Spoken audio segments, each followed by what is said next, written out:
The virtual Lead Marketing Conference continues with its focus on loyalty engagement, analytics, and digital applications. I'm your host, John Karolewski. Welcome newcomers to the conference and those who have been with us all day. Glad you're still with us. We have 3 more presentations today on topics such as e-commerce, big data, shopper behavior, and more. You can stay with us for the duration or just log into those presentations that interest you. Now, a few housekeeping items. If you have questions during the presentation, please type them in the chat box in the lower left of your screen. We'll answer them along the way as time allows, and hopefully at the end of the presentation. Now, between each presentation, in other words, after this ends and before the next one begins, we will continue with our Great American CPG and Retail Trivia Quiz for valuable prizes, including the grand prize of a Kindle Fire HD. So stay with us. Our next presentation deals with shopper behavior in C-stores. Joining me now are 2 executives from VideoMining, Priya Baboo, President of Client Solutions, and Mark Delaney, Senior Vice President of Retail. VideoMining is the leading provider of in-store behavior analytics. Priya? Actually, it's going to be Mark to kick it off, if that's okay. Mark? Thank you for everyone for taking time out of your day to join us.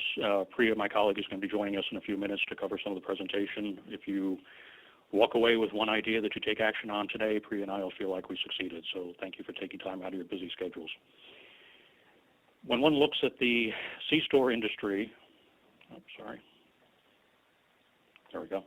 When one looks at the C-store industry, one sees an industry that's dealing with constant change, which is similar to what we're all going through in our personal lives, right? 150,000 stores, so tons of opportunity and merchandising real estate to play with, competitive pricing, but also some opportunity to trade off price for convenience for certain occasions. We talk about channel blur for time-starved consumers. Those of us in the industry talk about channels and blurring, but our consumers don't. They visit different stores by day part and by occasion to satisfy their varying needs, right? We talk about economic uncertainty, which is getting better, still not where we want it to be yet, but getting better. With the instability in oil prices, that affects C-stores in particular.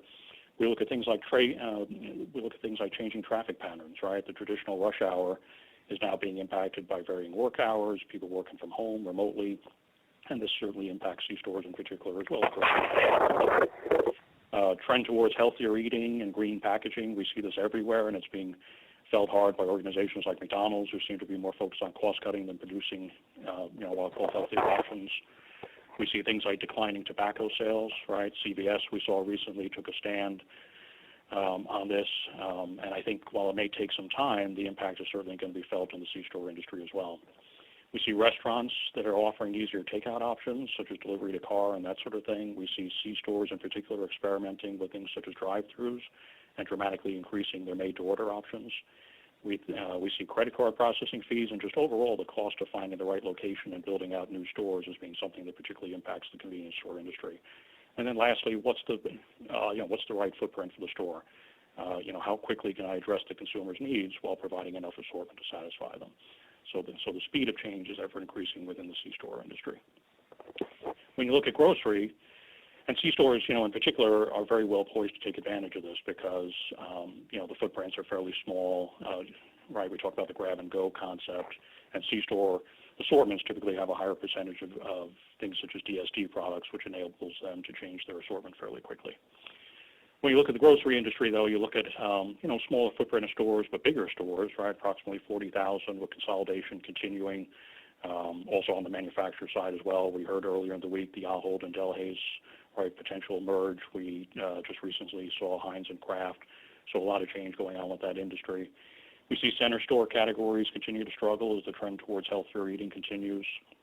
We see retailers such as Whole Foods or Trader Joe's are thriving with market share or share of stomach declining as, at those sort of, more traditional retailers. Some of you may have heard last week there was an interesting note that Whole Foods was alluding to opening a convenience type of format in the near future. So that's something of interest. And also, if you happen to believe that as Europe goes, the U.S. may follow, last quarter all 4 major U.S. grocery retailers released sales declines. So certainly there's a lot of pressure on these folks. Right, omni-channel, is definitely the new normal. Right, consumers are bouncing from websites to in-store and back, across multiple formats. The dominant shopper is certainly no longer the female head of household. Hopefully that's not new news to anyone. And then you talk about things like ingredients. Remember trans fats, right? So now think about GMOs, think about sodium, think about high fructose corn syrup, and basically any other additive that isn't giving complete transparency to the consumer. So that's a whole presentation in and of itself, right? We talk about prepared foods and meal solutions becoming increasingly important. We talked about grab and go as it relates to convenience, but certainly you're starting to see that more and more in grocery.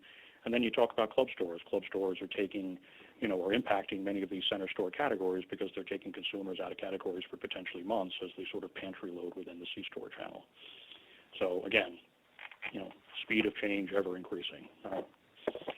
So what does that lead to in terms of common questions? Well, one is, so what's the right size store, right? And this is interesting because if you look at it, grocery stores are starting to look at going to smaller formats. C-stores, though, are constantly, experimenting with different size formats, different options such as drive-through windows and that sort of thing. Right, also, how do my shoppers want to communicate with me? So the younger the consumer, right, the less receptive they are to traditional media advertising, right? So mobile, things like, technology such as beacons, right, something we're working with heavily right now, are replacing some of that more traditional messaging. So that's very important right now.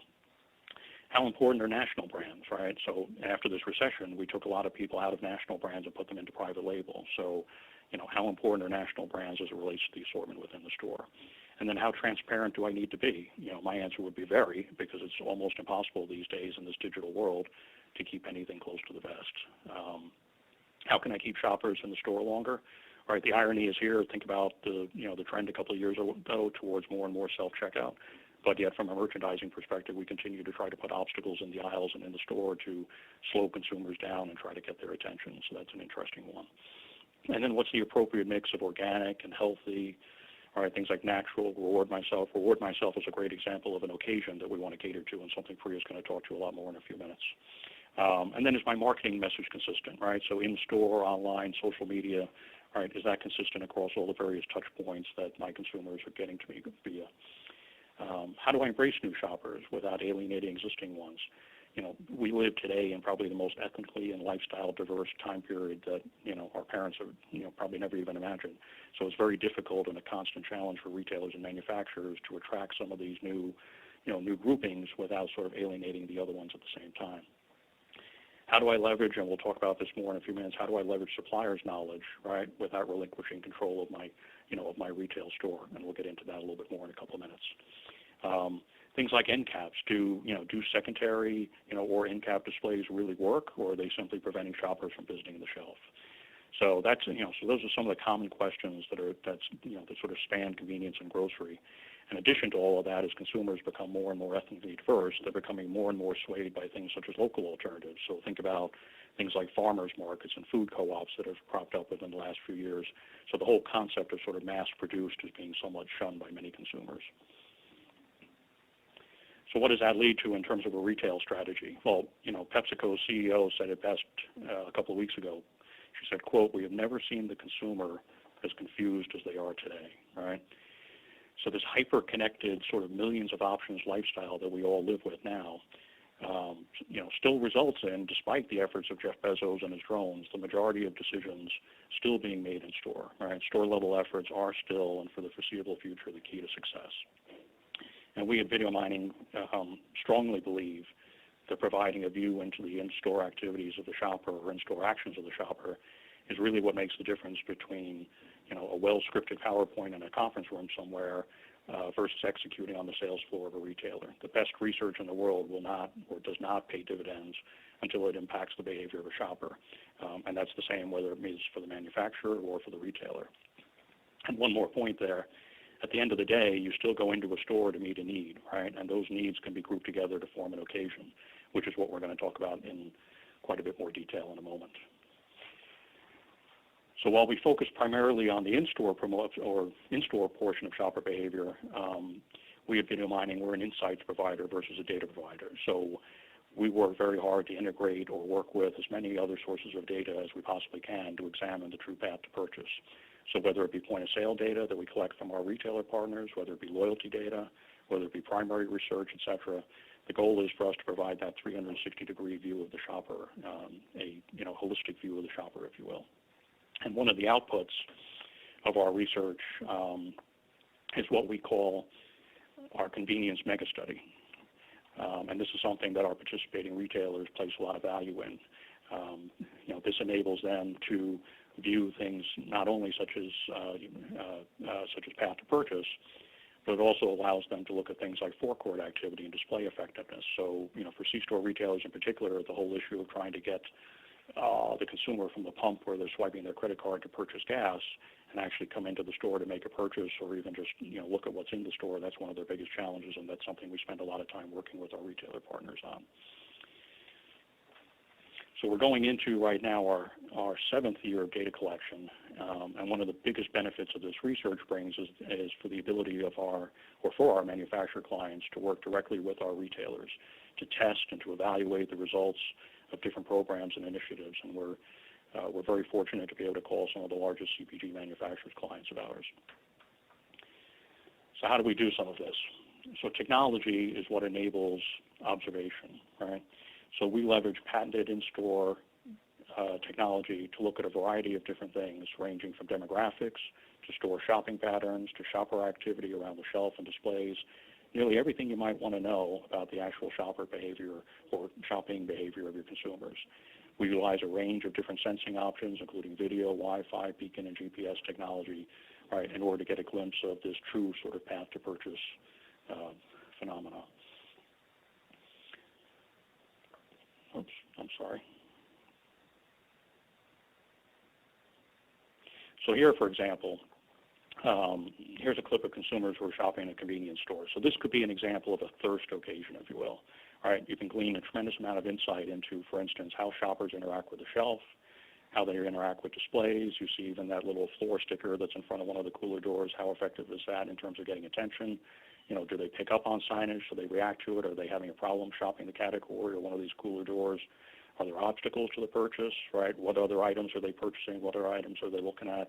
So, for example, point of sale data that you may have access to, right, that will tell you what is purchased, but it won't necessarily tell you where it's purchased. So if you have a product that's in, multiple locations within a retail store, within a C-store, it obviously has, big implications, whether you're the manufacturer or the retailer, as to where and how you want to merchandise those particular categories or those particular products.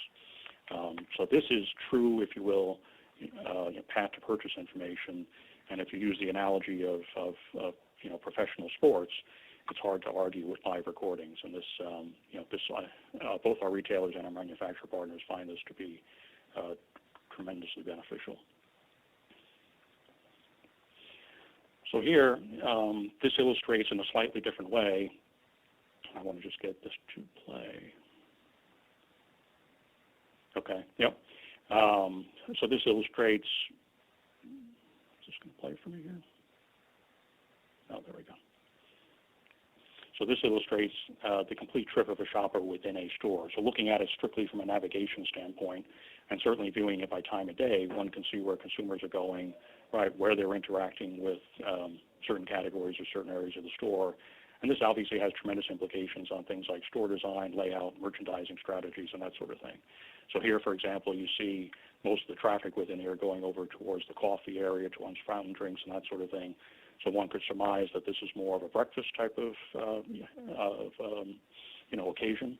And if you move this to sometime later on in the day, say mid-afternoon or something like that, you would expect to see a lot of that activity shift to the right side of the store, which is more around cold beverages, salty snacks, even beer and that sort of things that might happen later on in the day.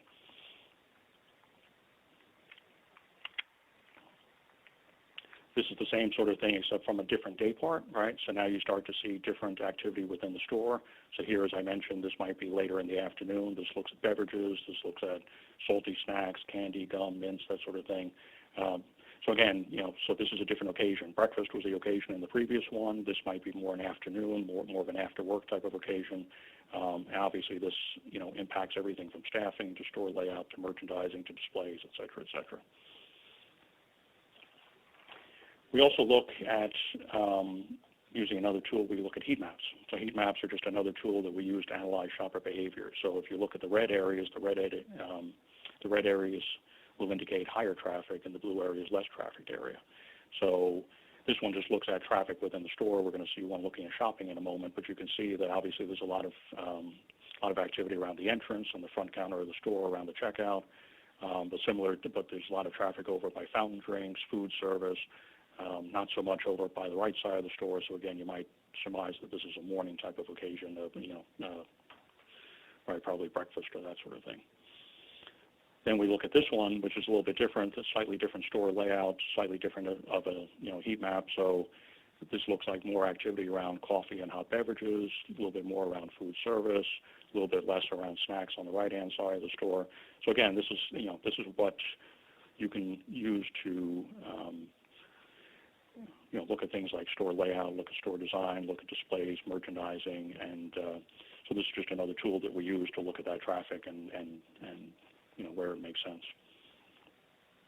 So all of this, right, or the goal of all this insight and the other information we collect is to provide a 360-degree view of the shopper, understanding how a shopper navigates the shopping experience, right, what they buy, where or how specifically they purchase, and in the case of convenience stores, there's an additional layer of insight that we can provide that is helping the industry understand the activity or the interaction between the gas pump and the store. So getting a consumer to physically enter the store is getting more and more of a challenge as folks use credit cards more often than not to purchase gas. So that's something that we spend a lot of time providing insight on to understand that activity. So we've talked so far about the industry and just just sort of the retailer environment. So I'm going to hand it over to Priya now to talk more about the manufacturer standpoint. Thank you, Mark. Good afternoon, everyone. I'm going to be talking more about what all of this means to manufacturers. So before we get started on occasions and, we talk about succeeding at retail, let's just take a step back to reflect on the complexity that we face within the four walls, right? So this, as you can see, roughly is, a pictorial version of a convenience store. And on the right, you see, how a typical C-store looks. But what we all need to understand is an average C-store is a little over 2,700 square feet, but it houses 3,000 plus SKUs or SKUs. So basically what it means is we have more than one SKU per selling square footage of the store. So as a manufacturer, what it means to us is, we compete in at least a few of the categories that are merchandised in the stores.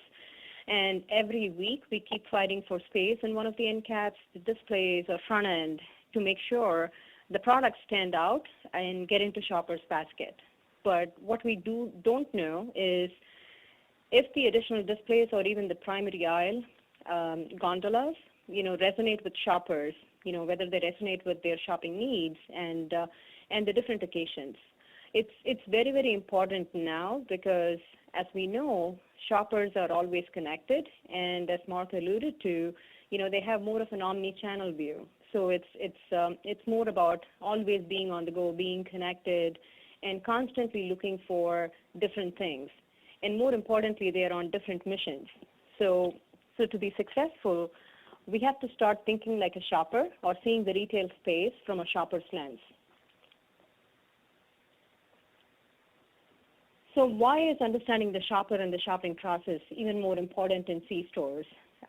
Because as NACS has identified from their surveys, most of the purchases in C-stores are consumed within a short period of time. So for example, 60% is immediately consumed, so right after they purchase, and roughly 20% within the hour. So if you look at what's happening in C-stores, 80% of the purchases are consumed within an hour. So it is all about how relevant we can be to the shoppers, and especially to the ones on different missions or different occasions. So, when we talk about occasions, we all are possibly aware of different types of occasions, right? Like, we think of party occasions, we think of me time, think of fuel run, fill-in occasions, hunger occasions, thirst occasions, etc., so on and so forth, right? But what is more important in C-stores, or increasingly getting more important, is food. It is a big focus for C-stores. So for the purpose of today's discussion, we will look at shopping variations by different day-part occasions. And what you're seeing right here is the traffic map for breakfast. And, the traffic map is usually based on the number of feet passing by different locations in the stores. So as you can see, during breakfast, coffee and hot beverages and sweet snacks are getting a lot of traffic. So there is the highest concentration of traffic. And of course, this is the entrance, so everybody has to come into the store. But, the categories that are getting high exposure are coffee and salty snacks, and, sweet snacks. But if you look at, a different occasion, mid-evening, between 7 and 10 p.m., in addition to coffee and sweet snacks, there is a shift in traffic pattern. As more people visit beverages, they're visiting the, candy and gum and mints categories. So you see a shift in traffic pattern, and, that shift is very important to understand as we think through what we have to do and how can we be relevant to shoppers, especially the ones on different occasions. So what we can understand qualitatively from the heat maps for the two occasions is that shopping patterns change, right? But since food service has an ever-increasing interest for the channel and is experiencing strong growth, the food service or the food items have a real potential to position the C-store industry nicely around health and wellness, especially because we are now competing with quick-serve restaurants, right? So here's an example of what's happening to food service from a quantitative standpoint.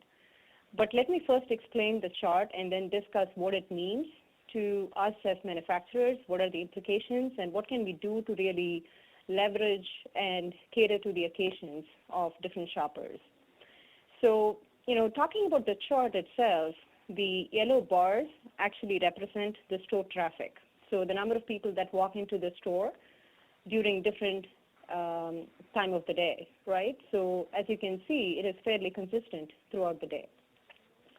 Now let's look at the green line, and what it shows is the number of people who walk into the store and buy a food service item across different hours.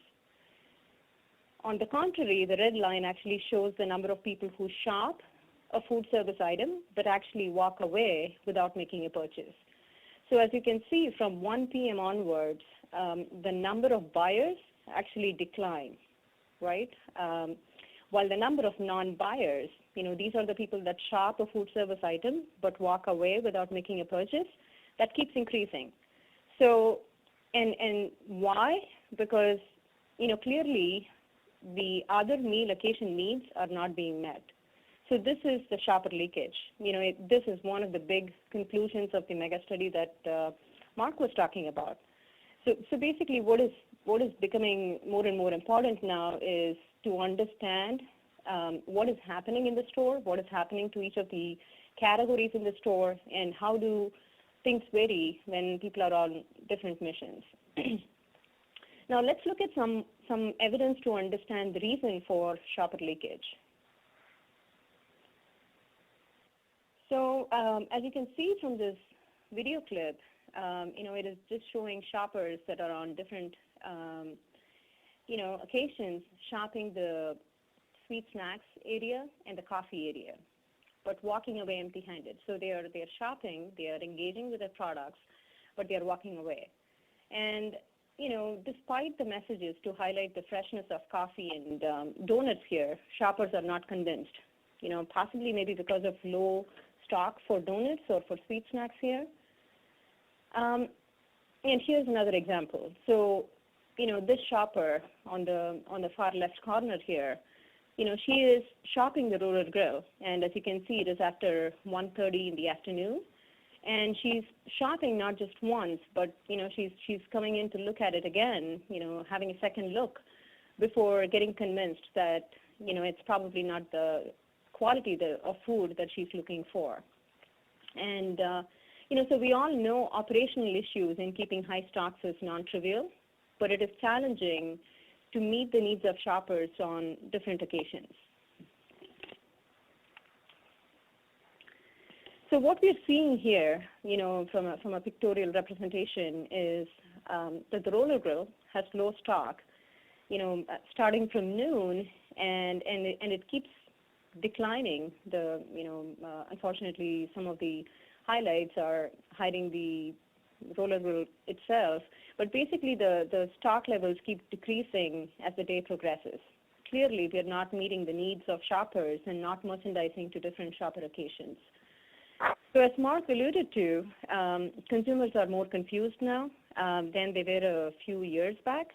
But the most important thing to acknowledge is the fact that shoppers will let go a couple times, but if they see the same picture, same thing happen, not just once, not just twice, but 3 times in a row, then we're out.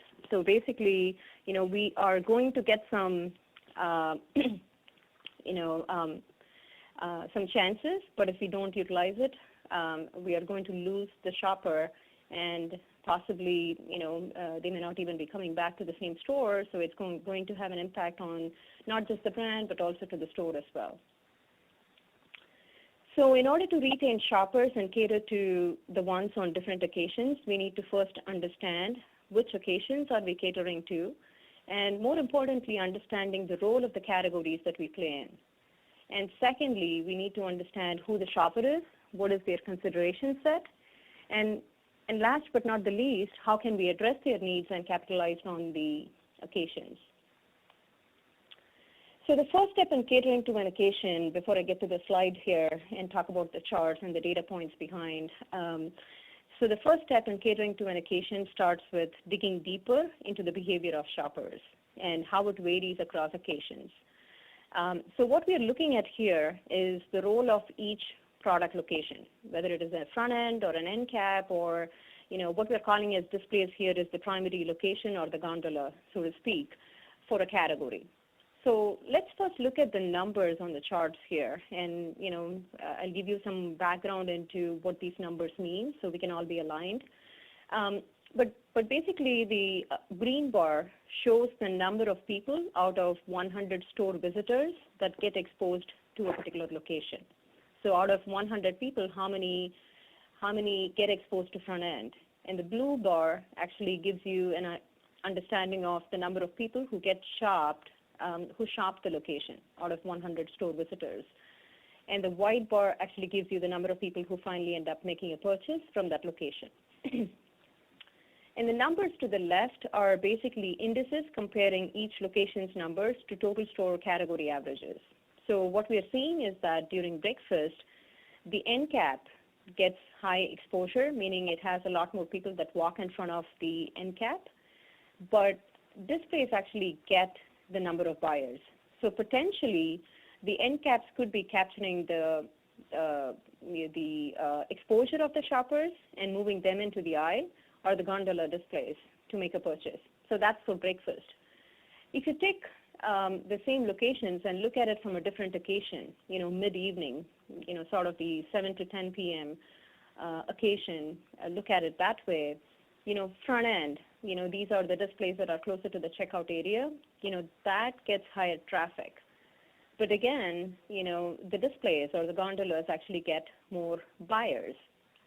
So the implication for mid-evening occasion would be to see if we can message to the shoppers that come into the store for a snack or a beverage, whatever it may be, to push them into the aisle or get the right assortment for the occasion at front end.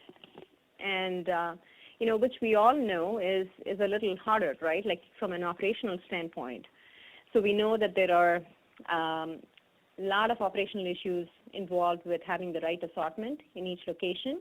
So we need to look at possibly potentially messaging at each of the location to get to the outcome that we want to get for each occasion. So understanding cross pairings with a particular category is key. So from a mid-evening standpoint, maybe the category is more likely to be paired with milk, because what you're seeing here are, for a particular category, what are the cross-basket affinities, and the indices actually show how likely someone is to buy this category with, milk or energy drinks, so on and so forth. So basically, what you're looking at from a mid-evening standpoint is, this category in question is being bought more likely with milk, and so the implications for us as manufacturers would be, could we message at the milk cooler, or even better, could we offer cross promotions? These are some things to think through and execute to address the shopper needs for each occasion.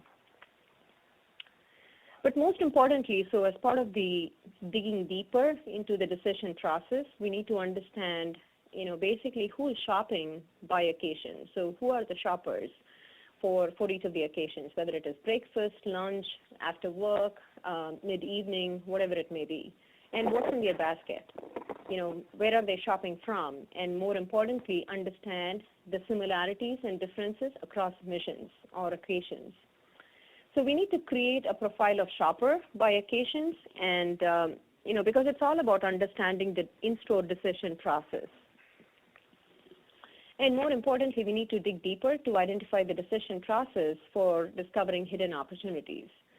And as we all know, consumer decision trees, or more importantly, in-store decision trees, help us here, as they help us go from macro, which is the inter-category view, to a micro view, within the category, intra-category. So these decision trees can help understand the sequence of shopping occasions, what is the true competitive set for a category, how do shoppers select or deselect products, what are the attributes that play a major role, and finally determining if the category layout matches the decision process of shoppers or not. Since everyone now is talking about snacking being the new meal occasion, let's look at how snacks, plays into the lunch occasion. So for lunch, if we look at it from a candy perspective, right, candy competes with other categories that are typically considered to enhance meals. So the competitive set, or the battleground for candy for the lunch occasion, is not cookies and crackers, but a slew of other meal enhancement categories. So, also notice that for the lunch occasion, candy is, once shoppers shop candy, they shop by brands. Brands compete very heavily within candy during the lunch occasion. You may say that this is a no-brainer, but the in-store decision tree for mid-evening says it differently. And, we're not sharing it here because of time constraints, but I can tell you this, pack sizes actually for candy play a big role, and brands come into the picture only a little later after the pack sizes. So distinct shopping patterns by different occasions definitely do exist, and what this is suggesting is the possibility of developing new strategies for increasing impulse sales for candy in this particular case, and this is going to happen for other categories as well. So at the end of the day, even when you have a great understanding of the shopper profile and in-store decision process by occasion, we as manufacturers cannot act in isolation. So we need to work with retailers to cater to the needs of shoppers who are on different occasions and provide a solution.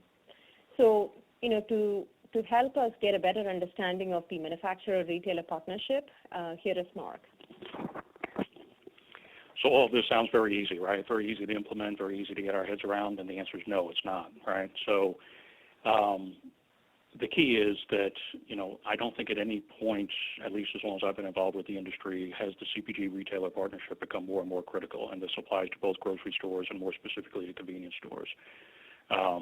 Too often, and this is sort of the history of the relationship, but the relationship is sometimes viewed as one-sided. It's all about the manufacturer getting the display or getting the sales, and it's all about the retailer's real estate, right? The goals don't always seem to be consistent. But I think, one of the things that has come out over the last few years, I think, is, using technology like ours, like some of the other presenters, like some of the other firms out there, we sort of sit in a unique position in between the manufacturer and the retailer, and it sort of allows us to help our manufacturer partners work with our key retailer partners to identify things like the stores that best align with their objectives, whether it be testing or just other research, right? Leveraging our relationships to try to make sure that the testing or the research is done properly, And I think the net out of all this is that given the pace of change that we're dealing with now, and we spent some time talking about that at the beginning, partnering to engage the consumers for the various occasions that Priya just walked you through and that we've discussed becomes increasingly important, right? Because, the goal is for both parties to meet the needs of the shopping occasion, whatever that might be. So here we just have, the slide gives sort of a quick overview of what we term the prescriptive analytics framework that we've been discussing. And you can look at it as, the sort of more traditional way to look at this is simply traffic at the top going down the funnel to shoppers and ultimately resulting in buyers. Or you can look at it from the standpoint of exposure, as we just talked about, engagement and purchasing, right? But either way, right, with the time a consumer spends in a C-store being so contracted, right, if you were even lucky enough to get them in the store, but when you get them in the store, that time that they spend is so contracted, the ability to impact and alter a consumer's behavior and actually move them from exposure to purchasing, right, becomes much more critical. So looking at this as a platform for what we call continuous improvement, I mean, we really truly view this as a continuous process, right? Again, we talk about the pace of change and constant change. You simply can't afford to go out, do some research, right, and then put it on a shelf until next year. I mean, I think back to when I was on the CPG side of things, and we would do a category review once a year, and it was sort of like, we got the pressure to get everything in front of in front of our retailer partners, and then we breathed a huge sigh of relief when it was done because we didn't get discontinued or we got the new items onto the shelf, and we knew it wasn't going to be happening again for another year. Well, we don't live in that world anymore, right? You have to be able to engage with your consumer, right, and answer their needs for, around the process, around the occasion, and it has to be a continuous process that hopefully tweaks your strategy and ultimately results in more satisfied consumers. And if you get more, satisfied consumers, that results in an increased bottom line, something that I know is near and dear to all of us on the phone. So with that, I'm going to open it up. I don't know if we have any questions. I haven't seen any pop through, but if we do have any questions. We do have one here, Mark. Do you have occasion-based analysis for other retail channels besides C-stores? We do, but you know what? I'm actually going to turn that over to Priya and let her answer the question. Hang on.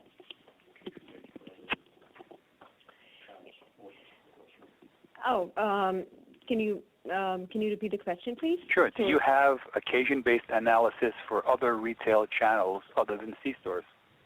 Yeah, absolutely. Grocery is a good example. And obviously occasions vary from channel to channel. In grocery, it's more about if you look at the standard missions or the standard occasions, it's fill in, stock up, special occasion and whatnot. But we're also working on specialized occasions that are more specific to a manufacturer based on their own interests and their own objectives and their positioning in terms of what they want to do in the market and how they want to address it.